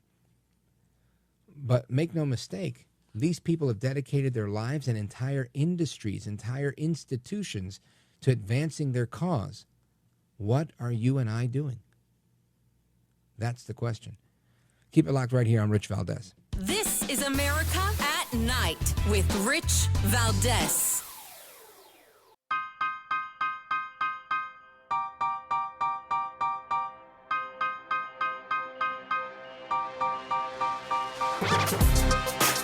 I want to listen to you, Rich, all the time. America at Night with Rich Valdés. I'm in downtown Oklahoma City, where 168 people were killed 30 years ago in what was the deadliest act of homegrown terrorism in U.S. history. April 19th, 1995 at 9:02 a.m., Timothy McVeigh, an ex-Army soldier with anti-government views, parked a rental truck filled with explosives right on the street in front of where I am. This was the Murrah Federal Building, and it was torn apart. This area has now been turned into a somber memorial to remember the lives lost. You can see there's a reflecting pool over here, and that's about where the street was. This was the building. Each one of these chairs represents a life lost, and you'll notice that some of these chairs are smaller than the others. They represent children. There were 19 children killed in this bombing attack. I'm in downtown Oklahoma City. 19 children. And 19 children, 167 people murdered. This is a trip down memory lane. Of course, this is happening 30 years ago. And this isn't a news story, but I want to revisit it because A, it's 30 years old and it's always good, and B, there's a take on it that I want you to hear. There's a book called Blowback, The Untold Story of the FBI and the Oklahoma City bombing, and it makes you wonder, what role did the FBI play in all of this? Now that we're hearing so much about the FBI and we know so much about what the FBI can do when nobody's looking. So I want to get into this with the author of the book. She is a former news director at America's Most Wanted, you know that show with John Walsh, and she's an award-winning journalist herself, the author, Margaret Roberts. Welcome. Thank you, Rich. Great to be with you. Likewise, it's a pleasure. It's an honor to have you on the program. And I want to, with someone with a career like yours and the amount of crime and stories that have come across your desk, why this one? Why did you pick this one? What stood out for you? Well, first, may I say your introduction really captured the tragedy of that day. Those 19 children slaughtered in their daycare center, where they were supposed to be safe while their parents were working. What captured me, and I am old enough to remember that bombing, some of your listeners, of course, are not, but because I had been living and breathing manhunt stories and working hand in glove with the FBI for the first 3 years of America's Most Wanted, I knew manhunts. And at the same time, I witnessed that story that first day of that terrible explosion, like millions of Americans who were just horrified by the injury, just the horror and confusion of the moment. So I saw it from two perspectives. But as the former news director of America's Most Wanted, I looked at this and wondered who could have done this. And almost immediately, Rich, the biggest manhunt ever was launched for not just Timothy McVeigh, but for McVeigh and the never identified accomplice who rode beside him in the bomb truck that morning to deliver the bomb, exited the truck with Timothy McVeigh, and vanished into thin air. Well, that sounds like a reason to write a book, folks. Well, with Margaret Roberts, author of The Untold Story of the FBI and the Oklahoma City bombing. And Margaret, we've got about a minute and a half in this segment, then we're coming back and we're going to blow the lid off of this, make sure people know enough about the book to want to buy 2 copies, one for themselves and one to give away. But this is a fascinating. Yeah, I love that. I think it's summertime reading.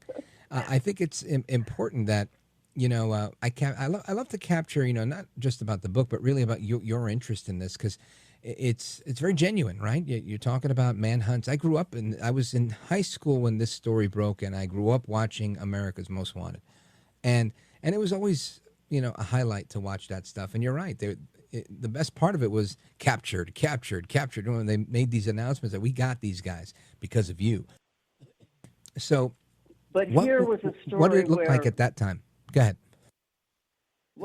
What did the story look like as a manhunt story? Almost immediately, there began to be major discrepancies and contradictions. And those were the red flags that really hooked me on the story. 24 eyewitnesses saw John Doe 2, this never identified accomplice in the Ryder truck. Top journalists began reporting that the FBI had surveillance videotape, Rich. Imagine that. Pictures that the American public was never allowed to see. Again, of not just Timothy McVeigh, but this other accomplice delivering the bomb. And then pretty quickly, a grand juror inside the McVeigh grand jury became so upset about the proceedings there that he went rogue, began... Well, Margaret, you're going to hold on right there. I hate to leave a cliffhanger, but folks are coming right back with Margaret Roberts, former news director at America's Most Wanted, and me, Rich Valdés. Don't go anywhere.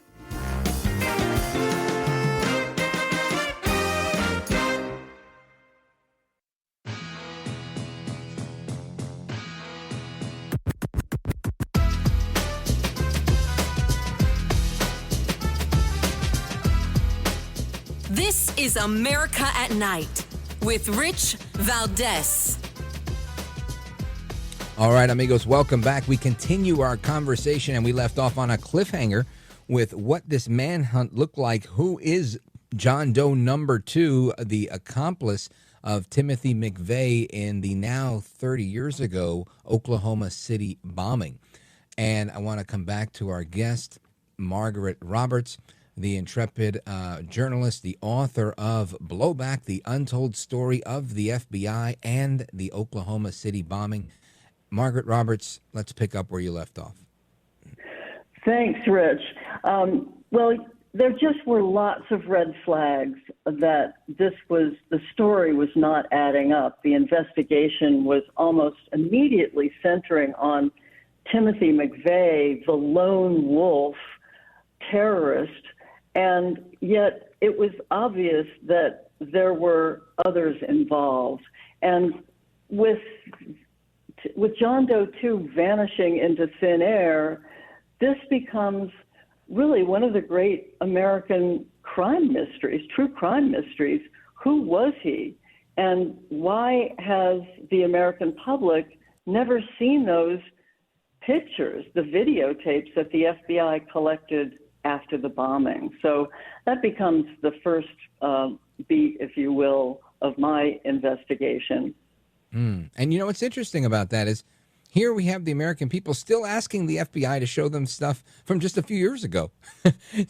And I look at the precedent that we have. We still haven't seen the stuff from the Oklahoma City bombing. And this is why I become incredulous to so many things, because I'm like, we're never going to see anything. But a very, very good point that you're bringing up here. So, you know, having been there and covering this as you did. Folks, we're on with Margaret Roberts again, her book, Blowback, the Untold Story of the FBI and the Oklahoma City bombing. So let's talk about it. What is the next step here when you're faced with these red flags? Well, what actually happens, and to circle back to your question, how did I get into the case? Sure. That was me watching, like a lot of Americans, just horrified by that moment and curious about what had happened. But I don't enter the case until 10 years later, Rich, on the 10th anniversary. I had been producing other television shows. I began to prowl around for my old friends at America's Most Wanted and proposed a 10th anniversary segment on John Doe 2. I was still fascinated, and I was shocked 10 years on, when all those prosecutions were over, to learn that still the FBI had not allowed the public to see those videotapes. Well, I did some spade work in Oklahoma City, And the show actually turned down my pitch, didn't greenlight it, which was frustrating to me. It seemed like the greatest manhunt story of all time. But those are the breaks, right? And I received a phone call based on that spade work that I had done from a survivor of the bombing. And this was really kind of an America's Most Wanted moment that I'll never forget. When I was in my studio in Venice, California, and the phone rang, and this voice on the phone just said, "We need your help out here." And the lady identified herself as Janie Coverdale, a grandmother who had lost 2 grandbabies in that explosion, slaughtered in that daycare center. And after 10 years of attending trials, she had come to believe that the government was not telling the truth about what really happened. Wow. And I can't even begin to imagine what that's like. I mean, that is a horrific thing that I think nobody wants to think about. But here you are joining this case 10 years after the fact, having looked at it when it was going on. And for people that are, intrigued and say, I can't wait to pick up this woman's book, what can they look forward to learning? And give us a little bit.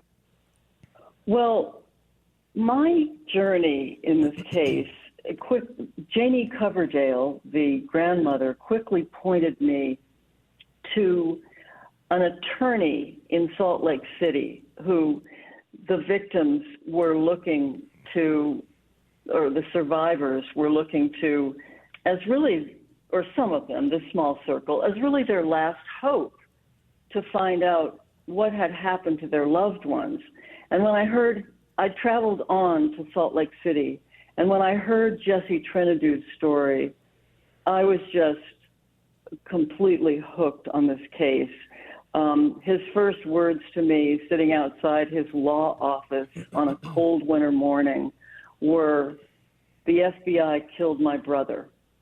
And that theory of Jesse's has led to remarkable developments and revelations in the case. His brother was a prisoner in Oklahoma City 4 months after the bombing and was found brutally tortured and murdered in somewhat of a Jeffrey Epstein scenario, because it was immediately declared a suicide by hanging, but he wasn't a suicide. He was murdered. He was tortured and murdered. And how this comes to be connected to the Oklahoma City bombing is the exclusive path of my investigation. The big clue in the case, believe it or not, was delivered by Timothy McVeigh himself on death row when he sent a message to Jesse Trinadu telling him that the FBI had killed his brother, Kenneth, because Kenneth was a dead ringer lookalike for John Doe 2, this accomplice of McVeigh who had escaped after the bombing. Wow. And, so hold on a second. It sounds like the FBI is, again, manufacturing this thing and using people to maybe do their dirty work.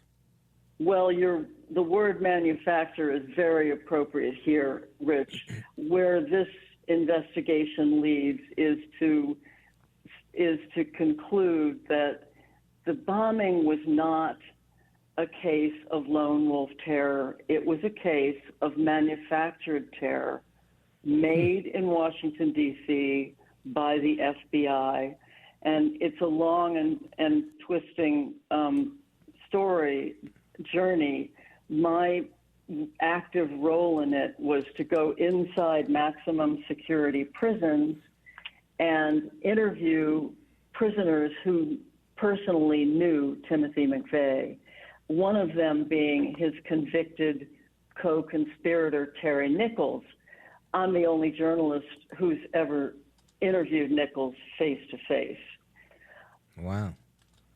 Fascinating. And Folks, the story. go ahead. The story leads to revelations of this was not lone wolf terror by Timothy McVeigh, but it was an FBI sting operation targeting right-wing extremists in this group calling itself the Aryan Republican Army, of which Timothy McVeigh was a part, not to confuse the issue and suggest that he wasn't guilty, but he wasn't the mastermind of the Oklahoma City bombing.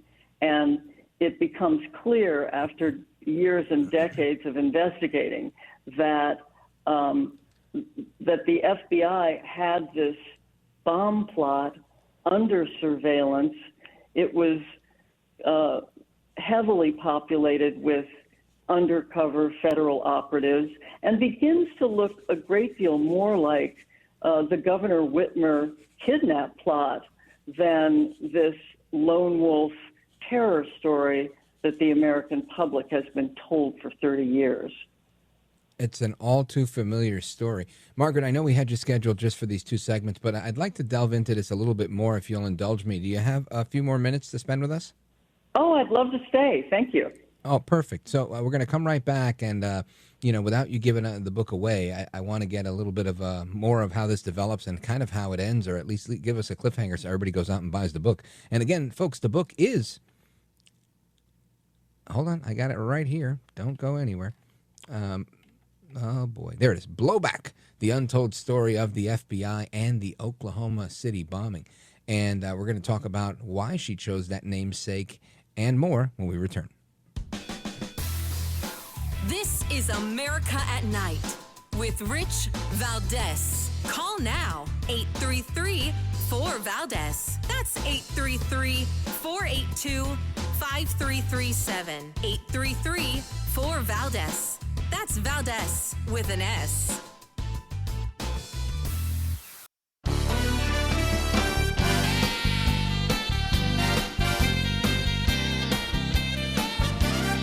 Call now, 833-4-VALDÉS. That's 833-482-5337. 833-4-VALDÉS. That's Valdés with an S. All right, amigos, going to your calls momentarily. We're going to wrap up right now with our guest. Margaret Roberts is the author of the book, Blowback, the Untold Story of the FBI and the Oklahoma City bombing. And Margaret, I have a brother that just retired from federal law enforcement, and some of the guys at the FBI office in Queens, New York, near the office that he worked at, used to listen to my local show in New York City, and they were like, "Oh, it's your brother. That's so cool." Blah blah blah, and they were great guys. And I remember one time the guy called in, and I said, "Listen, I don't have the most favorable opinion of the FBI, but I like you guys," and it was funny. But I think that's the way a lot of Americans feel right now, and this is a reputation that they have well earned. Sadly, not to put to paint with a wide brush, so to speak, but it's kind of hard to differentiate, say, this FBI versus that FBI. And I think the Trump administration realizes that they have this work cut out for them. But all that being said, it really seems like your investigation led you down the road that the FBI was manufacturing this plot and kind of like casting the characters. Tell us more. Yes, that is where the investigation leads. Again, not to confuse the issue, because I don't believe that there ever was an intention on the part of the FBI to see that building blow up.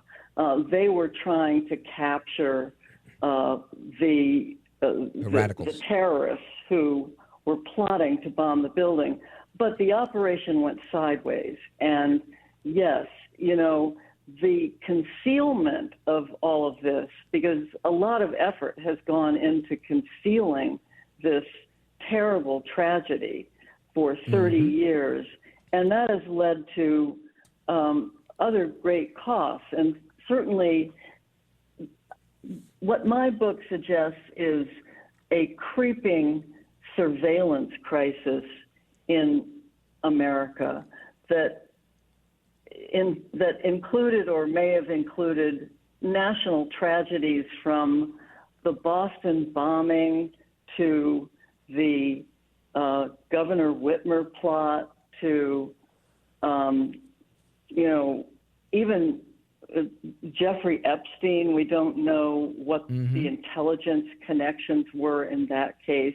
So coming right up to the present, the Russia collusion. Sure. Even January 6th, they're very coy about the FBI's role in that as well. Yes.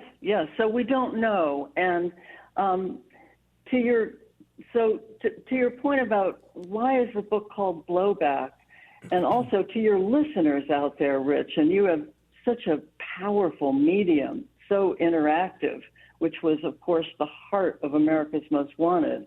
Right. I think Americans really have this hunger for truth in their DNA. And the reason this story has stayed alive for 30 years is because people won't rest until they know what happened that day. And that's a tribute and an inspiration. My X account, if anybody is interested in jumping in, has an interactive aspect because there are several threads, fascinating threads, including the murder of Kenneth Trinidad, that still need to be solved. But this one, the big finale of Blowback happens because an FBI whistleblower came out of the shadows in 2011 and revealed that he was a top FBI spy in the 1990s, that he knew directly that a spy in a program, an undercover program called PATCON, targeting, short for Patriot Conspiracy, and targeting militias and right-wing extremists, that he knew directly that the FBI had set up this neo-Nazi terror organization at the center of the bombing conspiracy, set it up as a front group, and therefore, took on a great deal of responsibility and liability for what happened on April 19, 1995. So sad, the unintended consequences of stupid intentions, right? Stupid actions. I think that's stupid. Absolutely. The fact that we had this building go down. You set a trap for terrorists and you let them terrorize, and then you pretend it didn't happen, throwing stones and running away. Margaret, that's all the time we've got. I could do this all day. We should probably set this up for a recurring thing as you have more stuff that you're putting out, because you're a fascinating storyteller. If you don't have a podcast, you should have one. We should talk. Margaret Roberts, former news director for America's Most Wanted, award-winning journalist and author. Check out her book, Blowback, The Untold Story of the FBI and the Oklahoma City Bombing.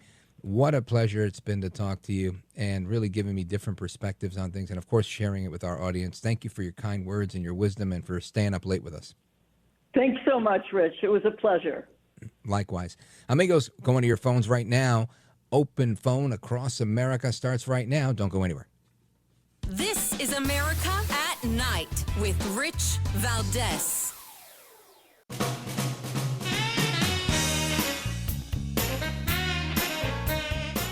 All right, amigos, welcome back. Rich Valdés doing open phones, going straight to you on the speed round here. Ian in Pittsburgh. Ian, what radio station are you listening to? KDKA. KDKA, oldest radio station in America. Ian, go for it. Make it quick. Yeah, I just want to talk about Trump and everything going on politically. I believe it's a really good idea for everyone to start building assets, especially long term.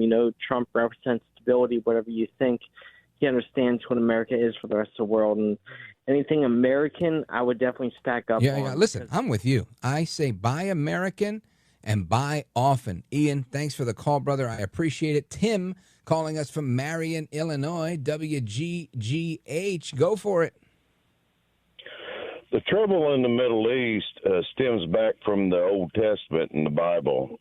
Abraham and Sarah were promised a child.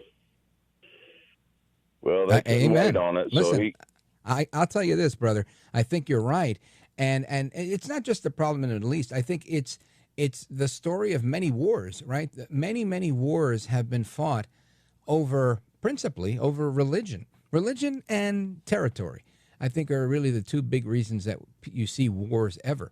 And we had the Crusades. We've had so many conflicts over the years, and that's a story as old as the day is long. And it's one that I don't think changes, right? This is one of those things. I heard Andy Stanley once speak about this, saying that some tensions are some problems you can resolve, but some are tensions, not problems, and they can only be managed. And this is one of those tensions that you can only manage. Tim in Marion, Illinois, thank you, brother. You have a great weekend. WGGH in the building. And let's see, what do I got? I got 30 seconds, maybe, not even. Tony, Montreal, Canada, go for it. Rich, the left will never get it right. The left will never get it right. And they will continue. I think you're right. They're going to continue forever. It's what they do. This is kind of what makes it fun to show up at work every day, right? There's always going to be something for us to talk about, something for us to fight against. We're never going to have the hegemony of the right or the left. We're just going to keep fighting for what's right and what's true. Tony, thanks for your call. Shout out to everybody that's listening. Hasta la próxima. Take care, good night, and God bless you, America. I'm Rich Valdés.